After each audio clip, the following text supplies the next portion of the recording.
Chers et frères dans le Christ, bonjour et bienvenue à cette méditation en ce mercredi de la 4e semaine du temps de Carême. La parole qui nous est proposée aujourd'hui dans la première lecture d'Isaïe au chapitre 49 a une expression qui est une de mes préférées, où le Seigneur dit à Israël, à Jérusalem dit, Isaïe dit, Jérusalem dit, le Seigneur m'a abandonné, le Seigneur m'a oublié. Et il demande, mais une mère peut-elle oublier son enfant? Et même si c'était possible, moi je ne t'oublierai pas. Au chapitre 49, il y a la suite qui est encore plus belle et qui dit, parce que j'ai tatoué ton nom sur la paume de ma main. Je l'ai inscrit de façon indélébile. Tu es toujours devant moi. Et je pense que nous devons nous rappeler de cela. Il est facile de dire, combien de fois dans ta vie tu dis, le Seigneur m'a oublié, le Seigneur m'a abandonné, combien de fois? Et le Seigneur dit, ce n'est même pas possible. Mais on dit, comment alors? Pourquoi ma vie est-elle comme ça? Pourquoi ma vie est-elle aussi? Et je te demande et tu ne me donnes pas. Qu'est-ce qu'il y a? Pour comprendre cela, il faut aller dans l'évangile aussi, comprendre pourquoi Jésus est en train de parler cette fois, au continue au chapitre 5, celui d'hier, après la guérison du paralytique. Après la guérison du paralytique, Jésus dit, en effet, mon Père et moi, nous sommes toujours à l'œuvre. Moi aussi, mon Père est toujours à l'œuvre et moi aussi. Donc ne te perds pas d'âme, je travaille. Alors il y a une image qui m'est venue intéressante que je voudrais partager avec vous pour cet évangile.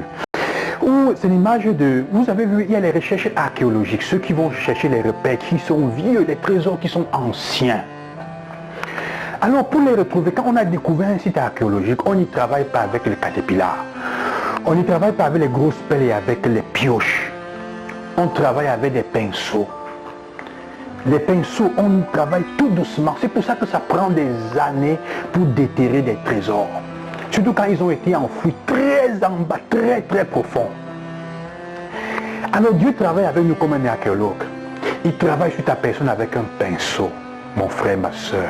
Pas avec les pelles et les marteaux et les pioches. Ça va détruire, ça va casser le trésor. On travaille avec le pinceau, on se couche, on passe le temps à racler tout doucement, aller chercher, et vous verrez comment font les archéologues. Parfois on demande, ils sont fous, il y a un site immense, ils sont là nombreux avec des pinceaux pour déterrer.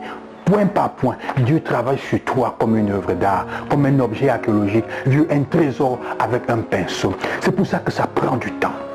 C'est pour ça qu'il prend du temps, parce qu'il t'a dans sa paume de main, c'est pour ça qu'il prend du temps pour te restaurer.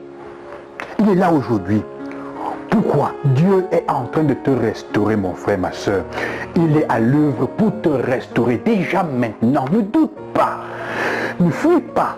Parfois, on est tellement fatigué parce qu'on ne voit pas les fruits, qu'on s'échappe, qu'on s'en va, on prend d'autres voies, on prend la voie de la majorité. Et comme je disais avec l'évangile d'hier du paralytique, ce n'est pas parce que les gens font tout le monde fait une chose que c'est celle que tu dois prendre. Dieu travaille dans ta vie avec le pinceau, surtout quand ta vie a été enfouie pendant des années. Pendant des années, elle a été bloquée, détruite, couverte par des tonnes et des tonnes de blocages, de nœuds. Dieu a besoin de ce temps comme un pinceau pour l'enlever, pour l'enlever. C'est lui qui relève et fait vivre, comme dit l'évangile encore. Il te relève et fait vivre. Et le premier pas pour cela, c'est quoi? C'est que tu fasses attention, c'est que tu écoutes sa parole, c'est que tu lui fasses confiance dans ce sens-là. C'est que tu restes attaché à ta prière et que tu n'aies pas peur. Même s'il semble, tu dis je ne vois pas le fruit.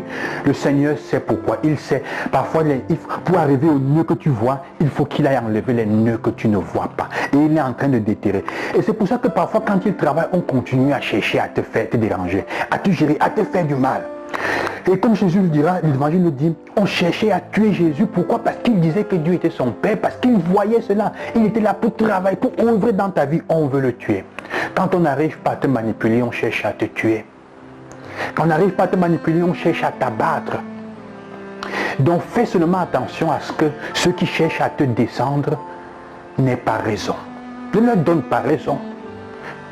On cherchera à t'abattre quand tu ne laisses pas manipuler. Si c'est dans le bien, on cherchera à t'abattre.